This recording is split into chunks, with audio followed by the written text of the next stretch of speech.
ناظرین، امریکہ نے ایران میں نئی فضائی حملے کیے ہیں۔ امریکی حکام کا کہنا ہے کہ یہ کارروائی خطے میں امریکی افواج پر حالیہ حملوں کے جواب میں کی گئی، جس کے بعد مشرق وسطیٰ میں کشیدگی بڑھ جائے گی۔ خطے میں بڑھتی ہوئی کشیدگی عالمی امن اور تیل کی قیمتوں پر اثر انداز ہو سکتی ہے، جبکہ سفارتی کوششوں کی اہلیہ پہلے سے ہی کہیں زیادہ بڑھ گئی ہے۔ ناظرین، ایرانی حکام نے امریکی حملوں کی مذمت کرتے ہوئے کہا کہ ایران اپنی خود مختاری کی دفاع کا حق محفوظ رکھتا ہے۔ دونوں ممالک کے درمیان کشیدگی کم ہونے کے بجائے مزید بڑھتی دکھائی دے رہی ہے۔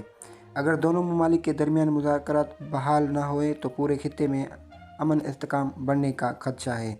ناظرین، پاکستان نے ایک بار پھر تمام فریقوں پر زور دیا ہے کہ مسائل کا حل طاقت کے بجائے مذاکرات اور سفارت کاری کے ذریعے نکالا جائے۔ پاکستان کے مسلسل خطے میں امان اور استحکام کی حمایت کر رہا ہے۔